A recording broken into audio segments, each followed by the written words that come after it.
Andrew Moutu, who's the director of the National Museum and Art Gallery in Port Moresby, Papua New Guinea.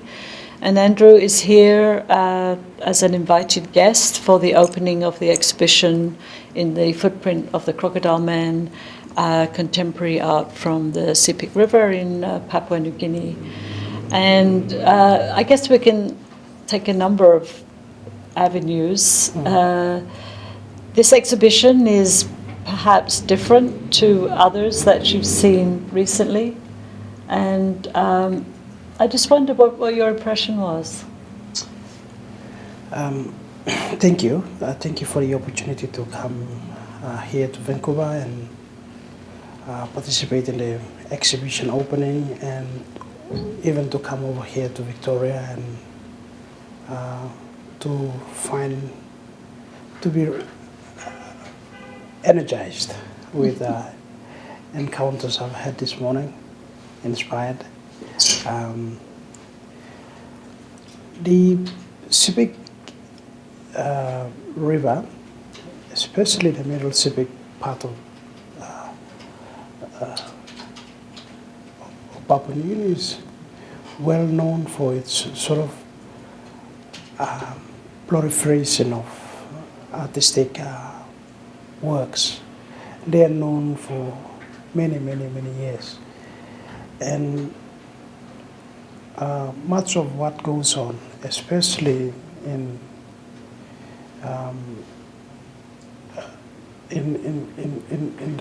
currently, sometimes gets underrepresented, perhaps misplaced, perhaps relegated to irrelevance, perhaps unimportant, and that kind of thing. And you find a lot of museums, especially in Europe and in some parts of Australia, for instance, privileging antiquated, fossilized, pieces that are considered, original, authentic art, and they seem to bear no connection to the lives of ordinary people on the Sepik River as they now live it. Yes, of course, they continue to produce pieces, but they are not considered original, if you like. Yeah. They say, you hear people talking about it. Oh, they should go back to museums and old photographs, and this is the way people have done things. You people now, you've deviated. You've gone away from, and you find that commentary often. And in the last 6 months or so, we've seen, two important art exhibitions on art from the Sepik River, but again, mostly concerned with, very old pieces, and which would sell for a lot of money on the art market. And what we find in this exhibition is rather different, and it does two things. It works on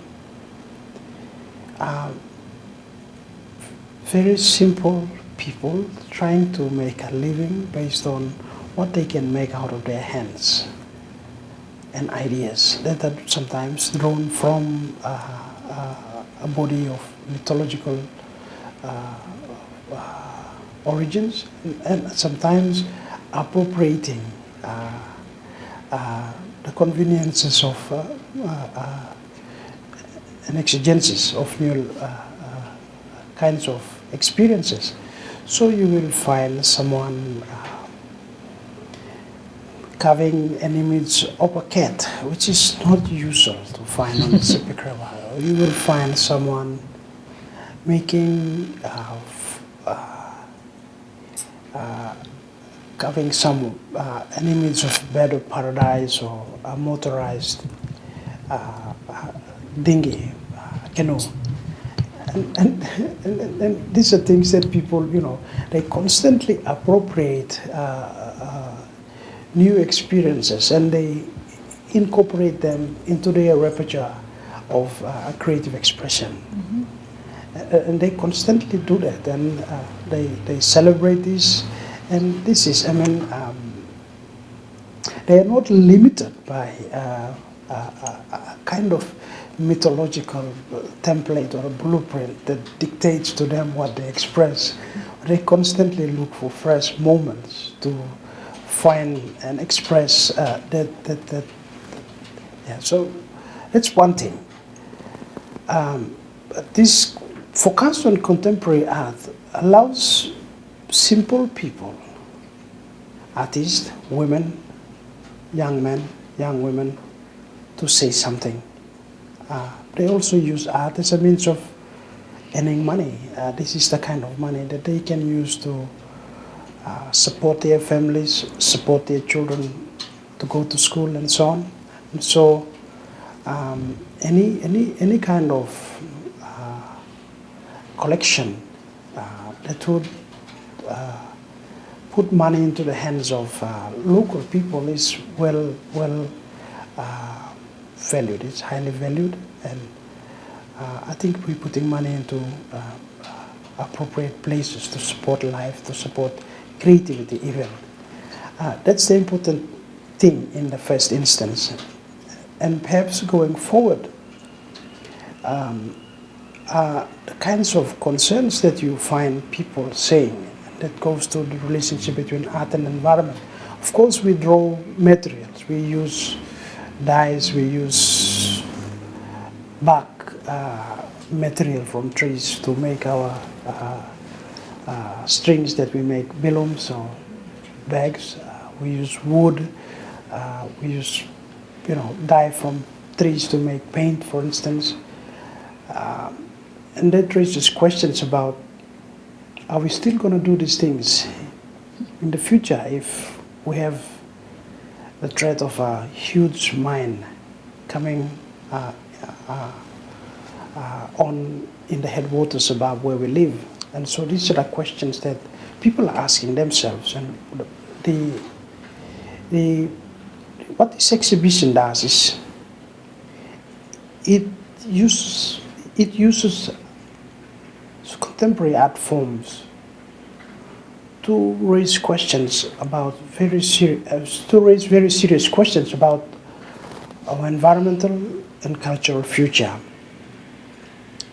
And it does so very simply, yet eloquently and powerfully. And I was humbled and, in fact, moved by the message and the gravity of the message in particular. So I take my hat off for my colleague Carol, who in this undertaking was quite ambitious to tell a local story, at the same time used technology to try and evoke and also bring into sort of concurrence people's voices, people's emotions,